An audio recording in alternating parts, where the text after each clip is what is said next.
kedua ini kita akan membahas dinamika peran Indonesia dalam perdamaian dunia. Sebelum memasuki materi kita, mari kita saksikan tayangan video berikut.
Memasuki materi pembelajaran kita.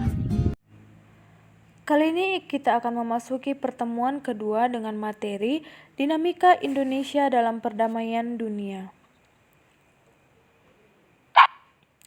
Nah, sebelum kita memasuki materi kita akan membahas tujuan pembelajaran, yaitu yang pertama, menjelaskan pengertian hubungan internasional, yang kedua, menjelaskan makna hubungan internasional, yang ketiga, memahami macam-macam subjek hukum internasional, dan yang keempat, menganalisis faktor-faktor internal dan eksternal.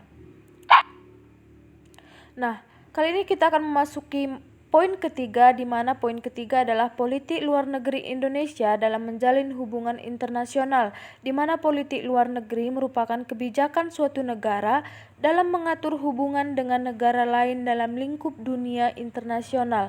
Dengan demikian, politik luar negeri tentu saja berbeda antara negara satu dengan lainnya, tergantung pada tujuan nasional masing-masing. Di poin ketiga ini kita akan membahas politik luar negeri Indonesia, di mana politik luar negeri Indonesia adalah bebas dan aktif, di mana arti bebas adalah negara Indonesia tidak memihak salah satu blok kekuatan yang ada di dunia, sedangkan aktif artinya negara Indonesia selalu aktif dalam menciptakan perdamaian dunia. Selanjutnya, kita akan membahas landasan politik luar negeri Indonesia, di mana landasan politik luar negeri Indonesia ada dua, yaitu landasan ideal dan landasan konstitusional. Nah, yang pertama landasan ideal, di mana nilai-nilai yang terkandung dalam Pancasila harus dijadikan sebagai pedoman dan pijakan dalam melaksanakan politik luar negeri Indonesia. Dan yang kedua, landasan konstitusional. Landasan konstitusional politik luar negeri yaitu Undang-Undang Dasar Negara Republik Indonesia tahun 1945.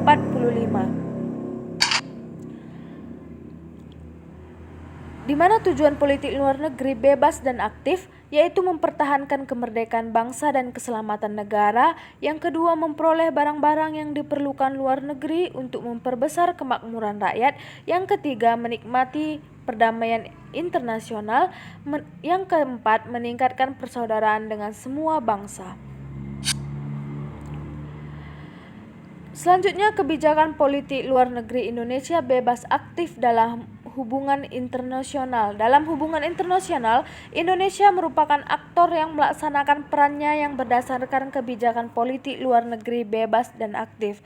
Kemudian dapat diartikan Indonesia sebagai aktor yang mempunyai hak untuk menentukan arah kebijakan, sikap dan keinginannya sebagai negara yang berdaulat untuk memenuhi kebutuhannya. Nah, dalam hal ini Indonesia tidak dapat dipengaruhi oleh kebijakan politik luar negeri negara lain. Nah, yang selanjutnya, peran Indonesia dalam menciptakan perdamaian dunia melalui organisasi internasional. Ini adalah materi yang paling penting atau inti dari materi yang akan kita bahas di pertemuan kedua, di mana peran Indonesia dalam menciptakan perdamaian dunia melalui dua cara, yaitu melalui hubungan internasional dan organisasi internasional. Nah, bagi bangsa Indonesia, hubungan internasional memiliki arti penting. Yang pertama adalah pembentukan satu negara Republik Indonesia yang demokratis. Yang kedua, pembentukan satu masyarakat yang adil dan makmur secara material ataupun spiritual. Yang ketiga, pembentukan satu persahabatan yang baik antara Republik Indonesia dan semua negara di dunia. Yang keempat, mempertahankan kemerdekaan bangsa dan menjaga keselamatan negara. Bentuk dukungan bangsa Indonesia dalam mewujudkan perdamaian dunia melalui organisasi internasional antara lain ASEAN. Nah, jadi di hubungan internasional dan organisasi internasional yaitu termasuk Perserikatan Bangsa-Bangsa dan ASEAN. Nah, itu termasuk ke organisasi internasional. Selanjutnya, peran Indonesia di Perserikatan Bangsa-Bangsa yang sudah Ibu sampaikan sebelumnya. Perserikatan Bangsa-Bangsa itu merupakan organisasi internasional. Nah, jadi Indonesia resmi menjadi anggota PBB ke-60 pada tanggal 28 September 1950 dengan suara bulat dari para negara anggota.